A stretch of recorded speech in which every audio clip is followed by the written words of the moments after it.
My name is Charles Gaither. I'm the director of the Office of Law Enforcement Oversight. I work for King County. My job is to assure the integrity of the investigative processes of the King County Sheriff's Office. We work in collaboration with the Sheriff's Office to assure that it acts in concert with best practices in law enforcement. And I believe we have a great relationship with the Sheriff. You have a Sheriff that believes in proactive accountability, and I'm very, very happy to work with them in changing the perception of the Sheriff's Office for the better. What I'd like to do is talk about the film, how it made you feel, what sort of impact it had on you. Yesterday we celebrated the 50th anniversary of Martin Luther King's speech, the I Have a Dream speech. And in that speech, he talked about a dream. He also talked about a check that was not realized or negotiated or came back marked as insufficient funds because the government did not provide justice for its people. So-called people of color. Laced in that speech was a conversation of police brutality. And so the question presented today, for me, is in the context of law enforcement. Has the dream been realized? What do we need to do to assure that dream? And so that's what you're all going to help us do, as well as this panel. So we'll go ahead and get started. We'll start with introducing our panel. We're joined by Jennifer Shaw. She's the Deputy Director of the ACLU. Reverend Harriet Walden of Mothers for Police Accountability. Les Liggins, he's a captain with the Seattle Police Department, Vice President of NOBLE, the National Organization of Black Law Enforcement Executives, Washington State Chapter. We also have Andrew McCurdy, he's a sergeant with the King County Sheriff's Office. He heads up our training unit. And we also have Larry Evans. He's a legislative aide with Councilmember Larry Gossett, and he's here to talk about the council members' viewpoint on this film and those things that are impacting the quality of life for those of color and others that feel that they have been mistreated or that they haven't fully realized the respect and dignity that they deserve. And you can ask questions of me, as a director in terms of what I do and assuring that they act in concert with best practices. So like I said at the outset, has the dream been realized? So I posed a question to, I'll start with Mr. Evans. What was the impact on the film on you? This is You have the mic right there.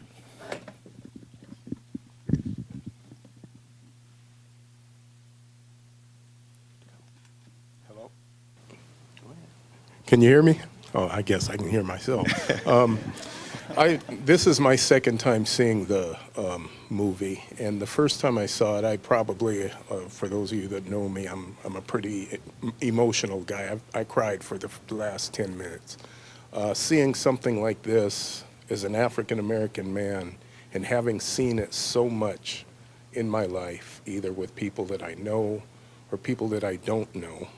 I'm 56 years old, so you can imagine. Charles made reference to the I Have a Dream speech. I was 6 years old when that speech was made, and the subsequent 50 years after that.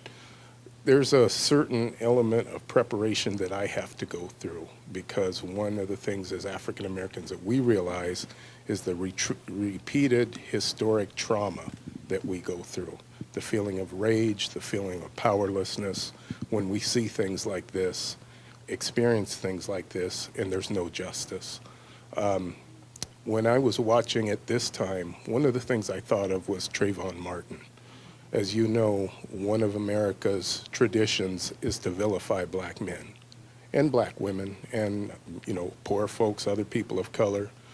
But what I thought about was this young man showed all these range of emotions, from a loving partner, even though he kind of messed up with his lady friend, a loving father, a loving son, And you'll notice at certain times, either on the subway when he was being visited by his mother in prison, or when he was trying to get his job back, you saw this flash in his eyes where he instantly became enraged. And I completely understood that. I can completely relate to that. And one of the things when Jason, I thank you, Jason Clark, back there with the Boston hat, our Detroit hat on. I thank you for bringing these young people, these young men and young women, and yeah.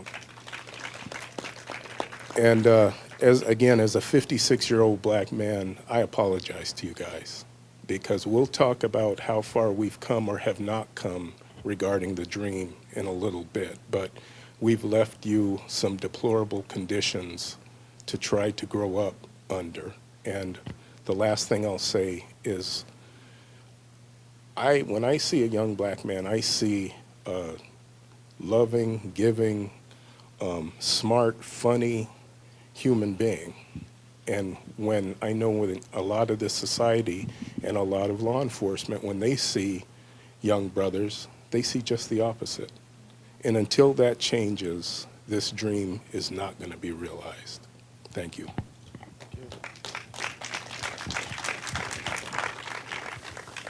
Well, thank you all for coming tonight. For me, I'm always struck by the fact that in our society we take a brief moment in time and judge people and paint them with a brush, and we look at something like the color of their skin or their chosen occupation or their accent or whatever else, and we make judgments about who they are and what they're trying to do based on assumptions that we make because of experiences we've had or prejudices that we bear. And as a police officer, I think that we often get ourselves in trouble by misreading and misusing our experiences to make the wrong judgments on people, and often it has a horrible consequence, like in the movie here. And I think as a police officer, it's important for me to take every opportunity to remember that I'm not dealing with things. I'm not in a job where I create objects or other things to sell, like a lot of people do in their occupation, but really what I'm doing is I'm dealing with people, and all those people are unique with a unique set of experiences and a unique background. And it's when I forget that my actions are often called into question. And as a supervisor of the training unit, a lot of the programs that we're trying to design are to help officers remember that and to treat people with that dignity and respect that it goes with being a human and how we're supposed to treat each other. So I thought it's interesting. Coming into this, I tried to do some research and read up about the case. I have some personal and professional interest in this case for a lot of reasons. I also tried to read up about the movie a little bit, and everything I read was polarized, and everything either said it was a horrible movie that was biased against police officers. Obviously, that was in publications written by and for some police officers. Other publications, said that it was just a wonderful example of the real world, and that it was very accurate. And to me, it struck me as a fairly well-balanced movie that, again, drew out the reality of what it is to be a human and to have, everybody is made up of good and bad, and often we forget that, and we only see the person for the good or the bad that we see it in a moment in time. So that was kind of what struck me about it. So. Good evening. But this movie absolutely terrifies me because I have a 21-year-old son, and he's just 1 year short of what Oscar was when he was killed. I also have an 18-year-old son, and I'm terrified at night when my son is out. I'm thinking and I'm wondering if he's going to be safe. I want him to come home to me. I want him to come home to his mother, and it just, this film, my heart right now is beating like this. It's going like crazy. And all I could see when I saw Oscar was see my son. And I believe that as a police officer, as a commander with the police department, I want you to know that it's my obligation, my responsibility, and my duty to hold the people who work for me and with me accountable for their actions and accountable for the way that you're going to be treated and accountable for the way that you must be respected. I think I do these things. There are a lot of people here who know me and know that I'm very much for the community. I'm a part of the community, and it's my obligation and my duty, not only as a police officer, but as a father, to make sure that these young men are treated in a healthy fashion, that they feel that they can grow, and they feel they can become the things that I've become or the things that I'm doing. I appreciate the efforts of people like Larry Gossett, and I appreciate the efforts of people like James Bible. Sometimes James doesn't quite say things you want to hear the way that you want to hear them said, but you know they must be said and they must be done. And so sometimes I think that we can be at odds, but recognizing the value of others and the role that you play in holding law enforcement accountable for what we do is invaluable. And I appreciate you, and I appreciate you all.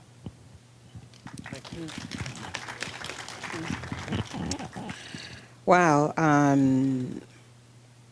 I spend a lot of my time making sure that I don't go see violence, just because I know that it's a present happening in the world.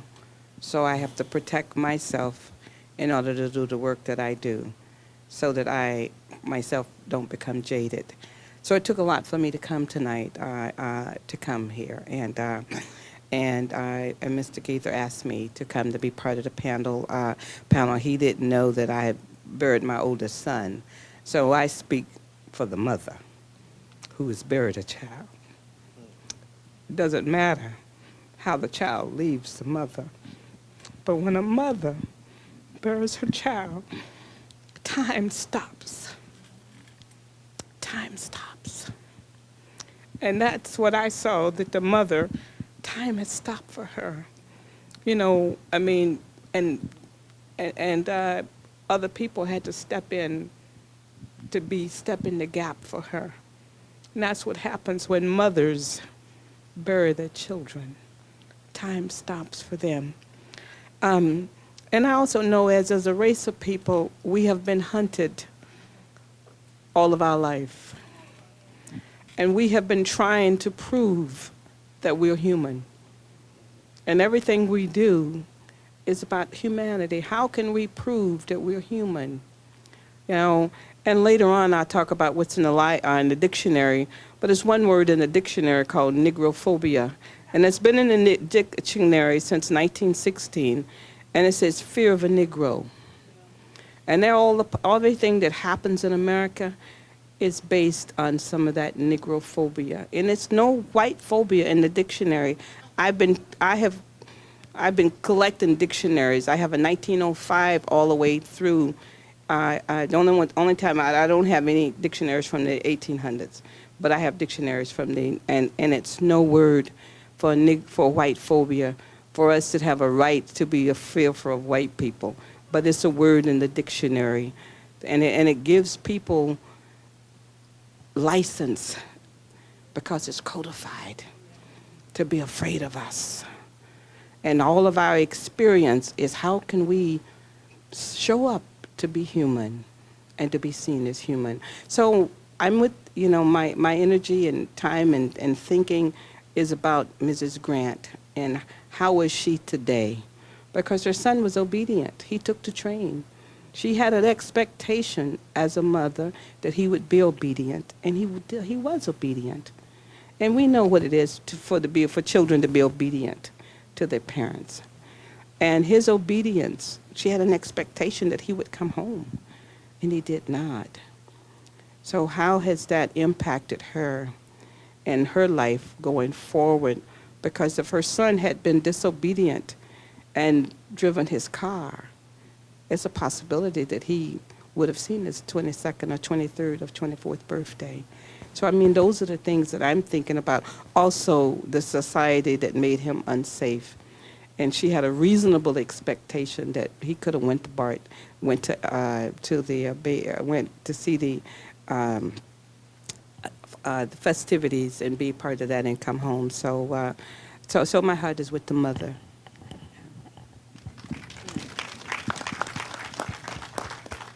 So this is also the second time I've seen this film, and like Larry, after the first time I saw it, I'm not a weepy person, but I couldn't stop crying for a good 10 minutes afterwards. And I actually was trying to figure out why, because you know, I've been doing police accountability work for a really long time. I've been a public defender. I've been involved in the criminal justice system in various ways. And I think it was that convergence of everything. I also have a 22-year-old son, and while he doesn't look like Oscar Grant, he could have been, or that could have been one of his friends. And the goofiness and the trying to do the right thing but messing up and saying things like, you know, oh, if I could just go for 30 days without messing up, everything would be fine. I mean, I could hear that. I could hear my son saying those things. And so that was part of it. But it was also all of the years that I've been working in this system and realizing that dehumanization that has become such a part of the way that we treat people, and ignoring their humanity and making them the other, because if you don't make them the other, then you can't do those kinds of things to them. It's overwhelming sometimes to think about how we stop thinking about people like Trayvon or Oscar Grant or others as people. And the news reports will start talking about John T. Williams, who's a chronic inebriate, or you know, someone else who has a long criminal history, as if that justifies that person being killed by the police. And it doesn't. You're still a human being. Maybe you have problems in your life. We all do. But that doesn't mean that you become a target and you lack that humanity. So I think it was all of those things, and I saw it again today. I knew I was going to have to come down here and speak, so I was trying to control it a little bit. But it's devastating to think about taking a young man like that and saying his life really isn't all that valuable, and it's okay to shove him on the floor and put your knee on his head and smash his face into the concrete and handcuff him after you've shot him in the back. That's all okay, because he shouldn't have been there in the first place. And the mother part of me, I heard all of that don't use your cell phone in the car because you'll get pulled over and that's a ticket. Make sure you put your seatbelt on because you'll get pulled over and that's a ticket. Make sure you do this, make sure you do that. And kids do that, and he did it. He did it. He followed all those rules, sort of. I mean, you know, he maybe fudged a little bit, but, you know, he was being safe. He was doing the things that we tell him to do. And yet he still ended up dead. So, yeah, very powerful movie. And I'm actually very grateful that everybody's here to talk about this, because I didn't have this opportunity last time I saw it, and I think it's a lot more healthy to share a little bit.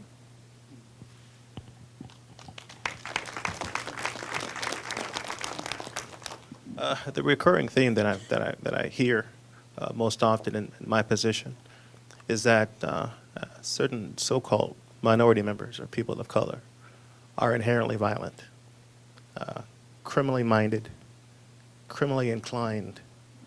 You know, watch your purse. This person's going to take something from you.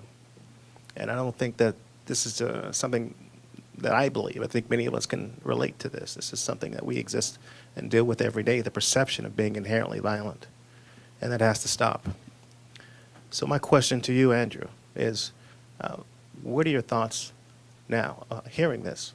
And what is the sheriff's office doing to guard against an incident like this in terms of treating people with respect and dignity? What sort of effort has the sheriff's office embarked on to address this issue?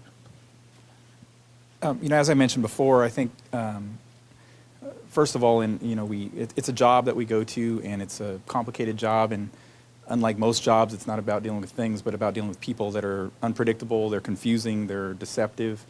And I've been in law enforcement my whole life. I grew up in a law enforcement family. Based on that, there are a lot of people that make judgments about who I am and where I come from that may or may not be accurate. And I think as cops, we do the same with the people that we deal with. So as the supervisor of the training unit, I've been searching for programs that deal with how to break down biases and prejudices so that we can assess the danger of a person we're dealing with more accurately, not based on our not based on improper biases, but on actual threat cues. I think often we misread somebody's mind when we encounter them because we anticipate that they're a danger to us, when in reality it's reasonable resistance, or it's something about them that we fear, and we act out of fear and do something that may or may not be improper.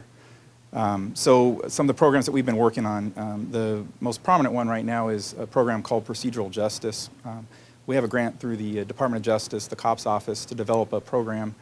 I just got off a plane at 4 o'clock today, flying back from Arlington, Texas, where we presented that to the Arlington, Texas Police Department.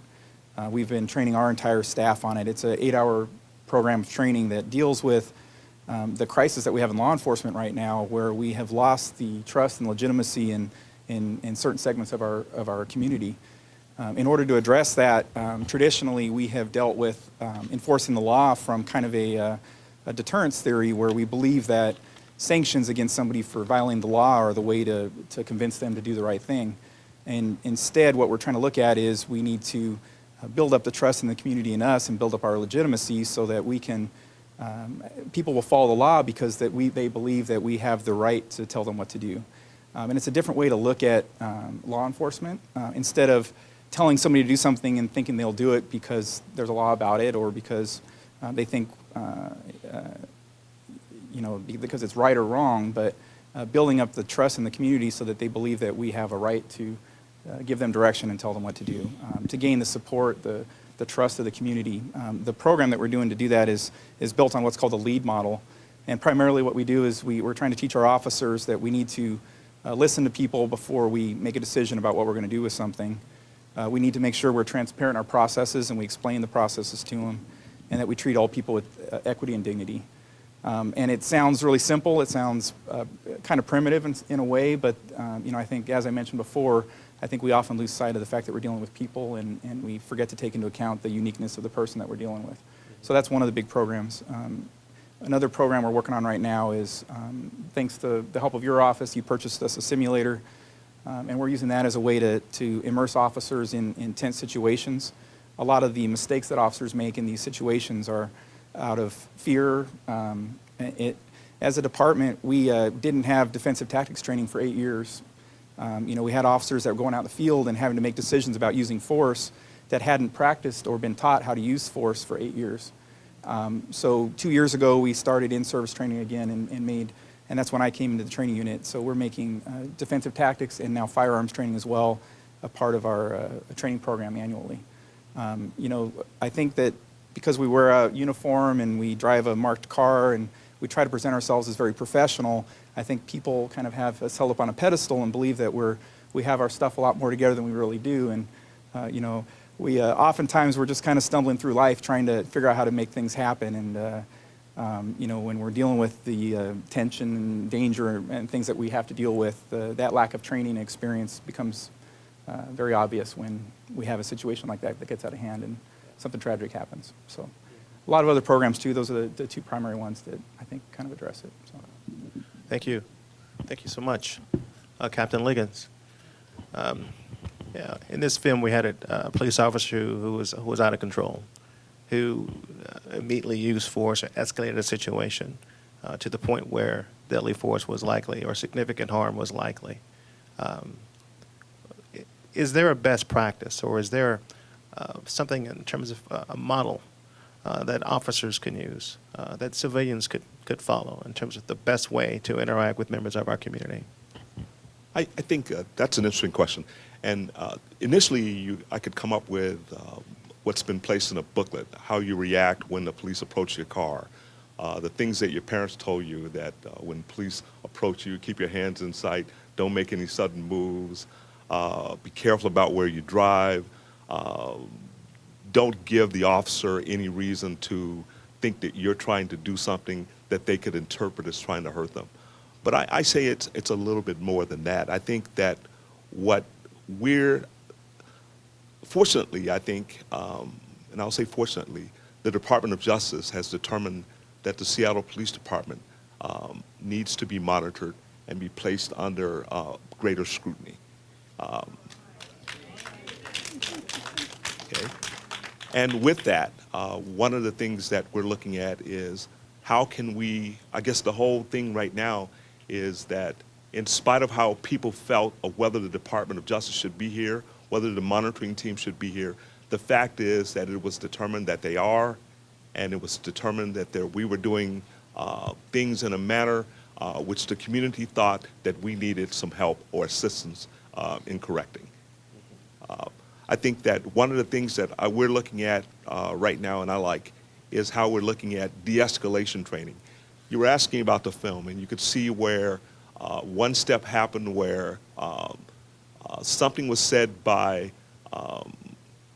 someone, and things started to go up and started to get faster and faster and started to become more intense. Instead of doing those things, we as police agencies should be looking at ways what can we do to bring these things down? What can we do to de-escalate the incident and to keep it from going up? And this is something that we really appreciate. And I think that looking at the film, it was very apparent that the officers, in my opinion, were trying to do too much to show that they were in control. And they could have shown that they were in control just as a parent would. Sometimes with your child, you don't need to show that you're in control by taking things away, definitely not by striking your child. But you can show them that you can listen, show them that, give them a way out, meaning the young men in this, at the BART station. Did you give them a way out? Did you say, like right now, they were off the train, in my opinion.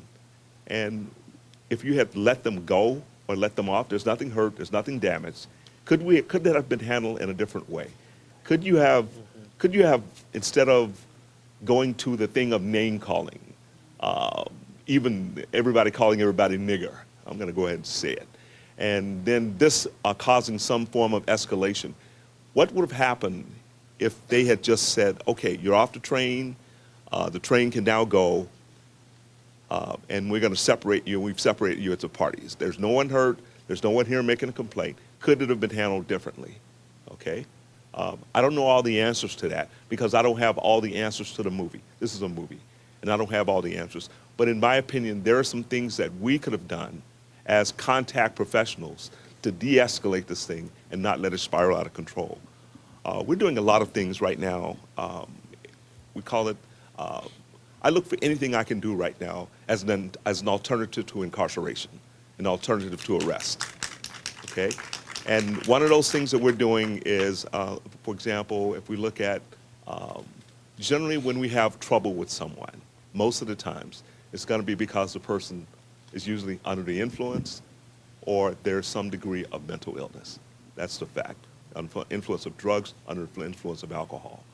What do we do when we recognize these things? What are we doing to take it down? What are we doing to help? What are we doing to point this person in a way other than jail, right? And because once we start them into that vicious cycle of going to jail, start them into that vicious cycle of being under the guidance or the control of the criminal justice system, this is just a continuous downward spiral. What are we doing to prevent that? What are we doing to come up with ways that we can do it a little bit better? And as a commander with SPD right now, which I am very proud of that job, by the way, and I'm proud of it because I get a chance to do the things that you as a community want me to do and do the things that you as a community expect me to do. And that's why I'm proud of that job. That's why I even joined this department. I wanted more control in my life. As a little kid growing up in Memphis, Tennessee, I wanted more control in my life. And I think that we look for ways, and I'm looking for ways to have my officers be more responsible and be more accountable to you. It doesn't stop the young men here from being accountable to you also. There's also an obligation on their part. You agree, gentlemen? Right. And so I think we also have an obligation to our community as young men and as an older man right now. He's 56, I'm 57. And so we all have that obligation. But I'm always looking for ways from you to tell me how we can work for you better. And I think that's the answer, not to dictate to you how we should treat you as a police department, but to listen to you and work collaboratively in coming up with ways we can serve you better. Thanks. Thank you. Jennifer, I saw that you were nodding your head in agreement. Is interested in your thoughts on Captain Ligon's remarks. Well, one of the reasons that in 2010 the ACLU and other groups like Mothers and NAACP and other groups came together to ask the Department of Justice come in and investigate the Seattle Police Department was because of the escalation issue. And we were seeing it over and over that there were interactions that didn't have to go that way. You know, the one with John T. Williams being shot was the extreme, but that wasn't the only one. And we started joking that jaywalking in Seattle is one of the riskiest things you can do if you're a young person of color. And why? You know, it's just it is a control and power thing. And you see that, you saw it in the movie, and actually, one of the points when I started crying the last time around was knowing that officer wanted so much to show those young men that he was in charge. And he couldn't think of any other way to do that for whatever reason other than to loom over them, force them down sitting on the ground in front of everybody else. That I already talked about dehumanizing, but really just degrading them by the language he was using. And then when they were responding, as young men will do, instead of stepping back and say what you want, I'm the cop, I got a gun, you don't. He just went down to that same level, and it went back, that silly nonsense that ended up escalating it to the point where they felt they couldn't go any further. There was no way to back away at that point. The officer couldn't back away because he'd already, puffed himself up and was still hearing the words from these young men. They couldn't back away because they were obviously in a position where they were certainly not free to go. So what do you do next? You handcuff them, and they still mouth off. Then what do you do? In that case, unfortunately, they shot him. And it's certainly not just a Seattle issue. It's not just a BART police issue. It's something that is happening across the country, and I think it's time, and I hope that we're in Seattle going to show the way, and King County as well, a different way to police. And I think that's possible. We have people like Sheriff Urquhart, who's here, and Chief Pugil, and I think there is good faith here. I think people really are trying to find a different way to keep us safe and keep everybody safe, keep the officers safe, and keep the people in the community safe. And it can't be just saying, here's the way. I'm sorry, I'm going to digress for just a second. But you're talking about Captain Ligon's training your children well. Here, put your hands on the steering wheel and don't make any sudden movements. You also talk about that with a dog that you don't know, and that's kind of scary. You shouldn't have to tell your kids, be so afraid of this police officer as if he was a dog that was wandering the neighborhood that you didn't know, you didn't want to. Don't make any sudden movements. Don't make eye contact. Make sure you back away. I mean, you shouldn't. I understand that, and I certainly have talked to my kids about that. My son's about that as well, but that's not right. There needs to be that recognition of people are going to do and say stupid stuff, and we can still be bigger and better than that. So I appreciate your comments on that. I really do. One of the things that I believe that's happening across America is that there's escalation, there's a anger, there's unsettlement. I mean, not only around the Trayvon Martin, but also in society. And there's been a heightened fear in our communities, in the communities ever since 9/11. So there's this heightened fear. And then there are also, before 9/11, we were making progress on profiling. I mean, really and truly, there was some movement in the Justice Department about against profiling. And then after that, then profiling escalated. And so we're back to profiling again. I mean, because clearly the young people didn't start this incident on the BART. They did not. They were recipients of the violence, and so they had to defend themselves. And so it was no way that anybody was going to listen to them, because being the stereotypes that's around here, that all our kids are in trouble. I mean, that's the reason why I started Mothers 23 years ago next month, because it needed to be an organization that was advocating for our children, because all our children are not criminals. And in the media, I actually want you to believe that, but they're not all criminals. I mean, we're graduating a lot of kids, and we have a lot of young people who have not been arrested. And so I think with the DOJ in town, and as Jennifer just said, there's a willingness, not only with King County and also with the police department, there's a willingness to work on these issues, to come up with a way of working to create safe communities, because black people want to be safe too. I mean, I don't know why they think we want to have all our communities just shot up and people just selling dope. It's like, oh, that's what the black people love, is dope and violence. Okay, I don't think so. I don't know anybody that don't want to live in a safe community. They don't want their grandmother to be able to go to the store in a safe community. So if we break down that stereotype, and so that we all want to be safe. And it's amazing how in our community we always know who the criminals are.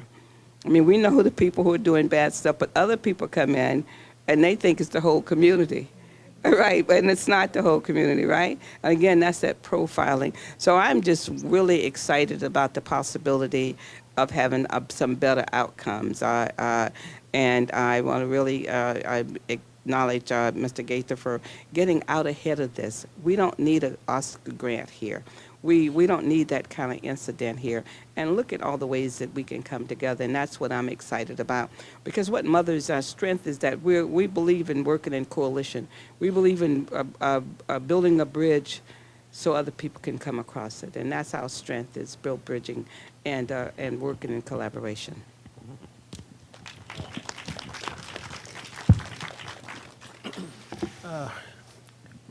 Larry, your thoughts in terms of what you just heard? You know, there's, for those of you that haven't read it, I assume that some of you have, there's a really good book. It's called Breaking Rank by former SPD Chief Norm Stamper. And there's one particular chapter that he starts off with, and he was a police officer for many years in San Diego, very honest about his own racial biases. And then he came up here and eventually became chief. And there's one chapter he starts off with, it says something like, police officers are scared of black men. The bigger and the blacker the man is, the more afraid they are. He said, this is something that the African American community knows. And he said, most police know it too. If they tell you it's not true, they're not being honest. And you know, early this year, there was a woman that spoke down at Benaroya Hall, and one of the things that she said, she talked about structural racism. And one of the things that we have to realize is there's no medical evidence or scientific evidence to people of different races.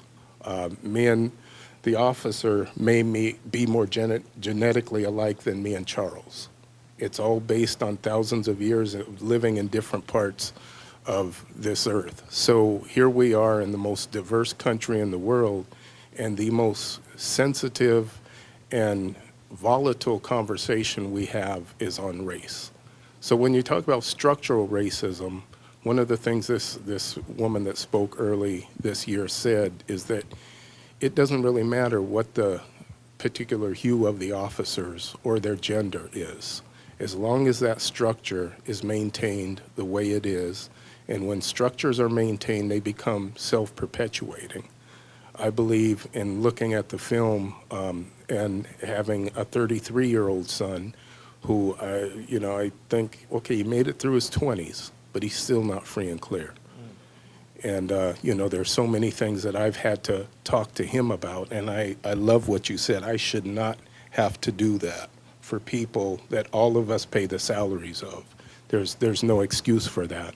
I think that in order to have real systemic change, we have to have law enforcement officers who aren't afraid of some populations as opposed to others, who don't disrespect and have biases against some populations as opposed to others, that are comfortable with all people, that have the self-esteem and the self-control to really de-escalate situations. I'm an old football player, and I never did like it when our coaches would start yelling and cussing and different players would want to bang helmets with me, and I'm like, no, I'm not into all of that. I don't need to be whipped up into a frenzy to go out there and perform. In fact, the calmer I remain, the better I perform. So I think that a lot of it has to do with the way that police officers, and I'm just going to be frank, and I'm speaking not only for myself, but Councilmember Gossett and I have discussed this, the way we select police officers and the way we train them. I have a long-term friend who wanted to be a police officer very badly. She went through the academy, made it through, and then she quit. And her reason for quitting, she told me, is they taught her more, and I'm not trying to indict any particular department, but they told her, in her opinion, they told her more about how to violate people's civil rights than how to respect those civil rights. That's something that I knew growing up. That's something that I had to pass on to my son. And until that system is dismantled and restructured with people who have some training in psychology, some training in the real history of the United States, some training of the mindset of self-hatred and internalized racism, some training in external and systemic racism. Those are the kind of people that have to be peace officers, which is what their original purpose really is, because I saw that thing and it was too familiar. And, you know, the John T. Williams, and I'll say this and then I'll pass the mic, but when I first saw that, I just shook my head. I said, if I was an officer, there is no way that that man's life would have ended. Here, that officer was about 5'11", 185 pounds, and this gentleman, Mr. Williams, was in his 50s, I think, about 5'6", 135, 140 pounds, disabled, couldn't hear. There is no excuse. If I did my job that bad, I wouldn't have a job to do. So again, in closing, I think we need to really restructure that system, train officers different, select officers different, and it's not this enter this community, this foreign community, and conquer it mentality. That doesn't work. It's never worked, and it never will work. Thanks.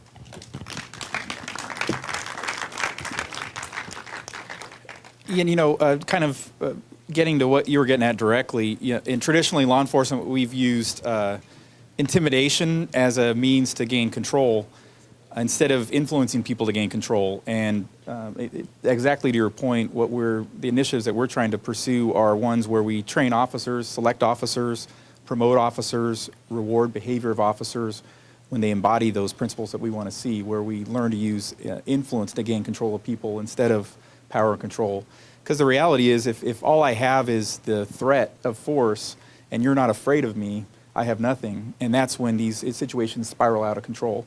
And as in law enforcement, we've always been afraid to acknowledge the fact that we don't have the force and the power to overcome any amount of resistance. And the reality is we all are vulnerable, and it's only by gaining the trust of the community in the long term and on those one-to-one interactions that we can gain compliance without having to use force, you know. And growing up as a cop, and like I said, I came from a family of cops. I actually grew up in Hayward, California, where Oscar Grant was from. Went to the high school in Palmacia, where he was from. You know, I moved here to Seattle and moved into White Center at Delridge and Holden, and everybody asked me, they're like, all the other cops I was working with said, why are you living there? And I said, because it's a cheap house. It's nice compared to where I'm from. And the reality is I was blind to the way Seattle works. I was blind to the culture here, and you know, I'm proud of this area. I'm proud of compared to California, it's nowhere near as violent. There's nowhere near as much hatred as that area. That's why I left there. But the reality is we have a long ways to go, and the things that you're saying, I think we are starting to recognize in law enforcement. We're starting to pursue ways to make sure we're doing a better job of hiring, training, promoting the people who do police work the right way. You know, I look back in my career, and my father in particular, who was a cop for 40 years, like me, trained in defensive tactics, martial arts, all those things, because we wanted to be confident and skilled when we went into encounters, because that gave us the confidence to make good decisions. But like him, I rarely have had to resort to force in my career because I was able to de-escalate and avoid it. And that's the kind of officers that we're trying to build through our training programs. So.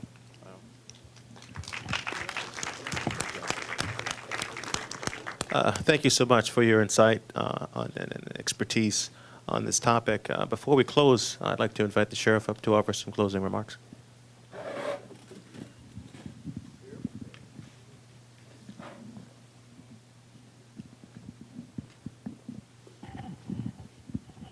Thank you, Charles. I'm the King County Sheriff. I want to talk about the movie here for just a second. You know, I go out as the sheriff and as a candidate last year, I go out once or twice a week and I go to a room full of strangers just like this. I talk about the sheriff's office. I talk about what a good police organization it is, on and on and on. But, you know, today after watching that movie, I don't want to talk about that. Frankly, I'm speechless. I am speechless. I've been a police officer for 36 years. I'm embarrassed for my profession after watching that movie. I am embarrassed. But I also look at it a little bit different than perhaps you do. There's no doubt in my mind that there was racism involved when they took those kids off that train. But I look at the one police officer in particular, the big one. Do you think that's the first time he's ever done that? Do you think that's the first time he's ever treated a black person like that? Do you think he would treat a white person any differently? I don't. I really don't. I think that man is a thug. Is a thug that should never have been a police officer. And I'm sorry, I don't think he treats white people any differently than he treats black people. He may be more apt to do it sooner, and he certainly did it there. But that man should not be a police officer. And all those other officers around him, half a dozen of them, do you think that was the first time they'd seen him act like that? No, of course not. Of course not, but they put up with it. They didn't intervene. I'm assuming they've never turned him in. They never pitched a bitch at this guy for doing that, and that's what has to change. Now, with all due respect to Andy here, who is the best training sergeant we've ever had, you know, and Les, we can talk about de-escalation techniques and all those things that we need to do. And yes, we need to do that training. We need to change our training, and we need to change the training that's coming out of the police academy especially. But that is not the answer. That's not going to fix Fruitvale, and it's not going to fix that particular officer. The only thing that's going to fix that is a change in culture. We have to change the culture of our police departments. And that, thank you, that is not easy. And the bigger the police department, such as the Seattle Police Department or the King County Sheriff's Office, which is the second largest agency in the state, the bigger the police department, the tougher it is to change that culture. But until we do that, nothing is going to change. That's what's so important. And what I'm going to do, I'm going to change how we do our training. And I'm going to weed out these bad officers because we have them in the sheriff's office. And you saw one on the front page of the Stranger about 3 weeks ago. Now, I've taken his stripes away. That's the most I could do up till now. The complaint that came out of the Stranger, that's still under investigation. We'll see what happens. And I don't know how that's going to turn out. But bad officers that do not respect people, that do not treat people, black, white, I don't care what color they are. If they don't treat people with respect and with dignity, they are not going to be in the sheriff's office, period. I apologize for that officer at Fruitvale. I'm sorry that happened. That should not have happened. I can't guarantee that it won't happen with the sheriff's office, but if it does, there will be hell to pay. And that's the best I can offer here, folks.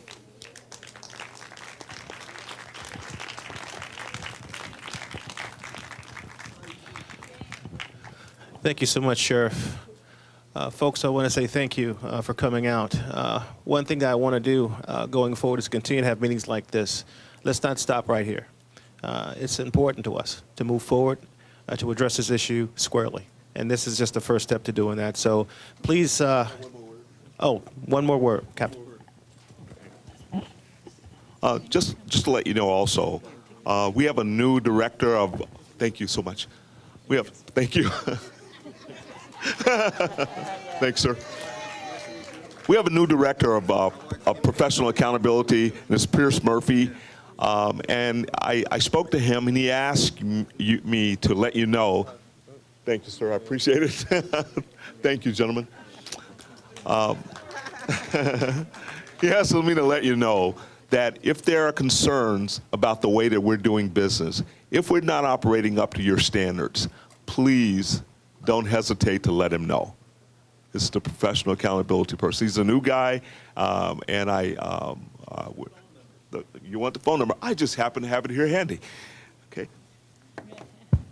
His phone number is 206-615-1566. 206-615-1566. This could be used two ways. One, if you see things that we're not doing and we're not doing them in the way that we should, please let him know.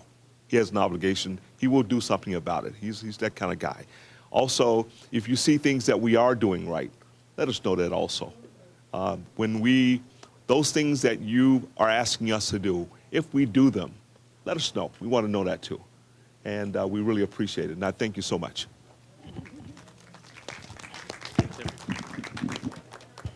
Thanks, everybody. Thanks, everyone. Be safe driving home.